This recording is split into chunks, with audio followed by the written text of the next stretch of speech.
Noor Jahan drama episode number 28 start होता है सुंबल से। जैसे कि हम सब ने पिछले एपिसोड में देखा था कि सुंबल को प्रेशराइज करता है सफ़ीर की कि घर वापस आओ, नहीं तो मैं तुम्हें तलाक दे दूंगा। ये देखना अब बड़ा इंटरेस्टिंग था कि फाइनली सुंबल ने जब अपने लिए स्टैंड लिया ही है तो क्या वो घर वापस चली जाएगी या अपनी लाइफ में आगे बढ़ेगी। ये यकीनन एक सस्पेंस था और मेरी तरह आप लोग के भी दिल धड़क रहे होंगे कि आगे क्या होने वाला है। तो कुछ ऐसा ही हुआ।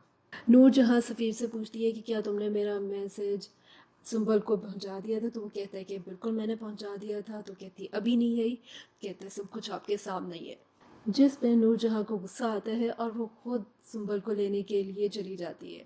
वहाँ पे जाके डायलॉग्स काफ़ी स्ट्रॉन्ग मुझे लगे और बड़े मज़े के स्ट्रॉन्ग डायलॉग्स थे, क्योंकि आप सुंबल से ये एक्सपेक्ट नहीं कर रही हो जिस तरह के बैकग्राउंड से वो आई हुई हो, जिस तरह से वो हमेशा से नूरजहां का ख्याल रखती थी, ध्यान रखती थी कि वो इतनी स्ट्रॉन्ग और इतने बड़े स्टैंड ले सकती है।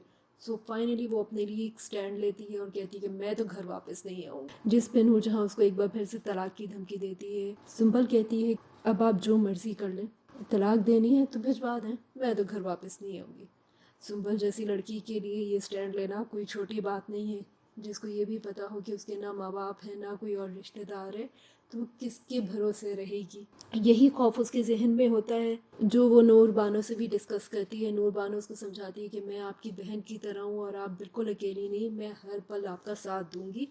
आप बस अपने लिए सोचें, अगर आप घर वापस आना चाहती तब भी मैं आपके साथ हूँ, आप घर वापस नहीं आना चाहती तब भी मैं आपके साथ हूँ। सुंबल के इस स्टैंड की वजह भी यही थी कि उसको एक बहुत ही स्ट्रॉन्ग फीमेल का एक सपोर्ट मिला है, जो कि है नूर बानो। अगले दिन नूर जहाँ ब्रेकफास्ट टेबल पे सबके सामने सफ़ीर से तलाक के पेपर साइन करवाती है, जिसको देख के महा तो बहुत खुश होती है कि फाइनली इसकी डाइवोर्स हुई और अब अकेली मैं ही इसकी बीवी बन के रहूँगी।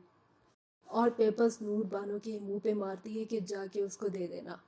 उफ, ये स्ट्रॉन्ग सीन देख के तो मैंने भी अपनी अम्मी से कहा इतनी ज़मीनों की मालकन से ये सलूक। नूर जैसा नूरजहां को दिखाया कि उसने बिल्कुल वैसे ही रिएक्ट किया जैसे कि एक्सपेक्टेड। नूर बानो जाके पेपर सुंबल को दे देती है और सुंबल ज़ाहिर है अभी डाइवोर्स का सुन के दुखी है, रो रही होती है। जिस पे नूर बानो उसको समझाती है कि आपकी कौन सी लव मैरिज थी। अरे बीबी, लव मैरिज हो या अरेंज हो, दुख तो होता ही है, थोड़ा टाइम लगेगा, यकीनन सुंबल संभल ही जाएगी। फिर हम देखते हैं कि उनैद और सफ़ीना के घर बेटी हुई है और नूर जहाँ तौबा इस्तफ़ा अपनी पोती को भी देखने नहीं जाती हॉस्पिटल, जो कि उनैद नोट करता है।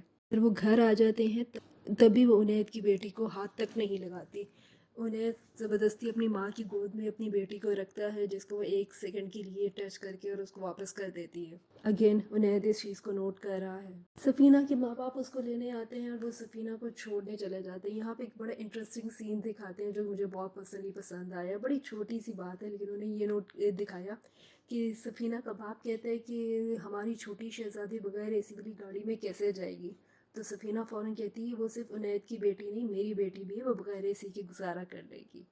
इतनी देर में उनैद को फ़ोन कॉल आती है और वो वहाँ से बाहर निकल के बात सुनने चला जाता है। तो उसको एहसास होता है कि बाहर कितनी गर्मी है और इसको महसूस करके वो फ़ौरन अंदर आके अपने सास ससुर से कहता है कि आप लोग निकल जाए, मैं इन दोनों को गाड़ी में लेकर आ जाता हूँ। सीन था तो बड़ा छोटा सा, लेकिन इतना पावरफुल था कि वो खुद जब उसको गर्मी का एहसास होता है तो वो सोचते हैं कि हाँ वाकई मेरी बेटी को भी तो गर्मी लगेगी ना। फिर सफ़ीना के घर जाने पे जिस तरीके से अनीसा का वेलकम होता है, ये देख के वो और भी इम्प्रेस होता है और ये सुन के कि उसके लिए मिठाइयाँ बांटी गई हैं, जबकि उसकी माँ ने सिर्फ सदमे और सोग में है। उनैद काफ़ी बदल रहा है। आप लोग का क्या ख्याल है कि ये उनैद का टेम्परेरी चेंज है या फिर अभी वो अपनी माँ का ही वो लवली लवली बेटा है? मुझे कमेंट सेक्शन में लिख के ज़रूर बताइएगा। चलें देखते हैं कल के एपिसोड में क्या होगा। काफ़ी इंटरेस्टिंग होता जा रहा है ड्रामा।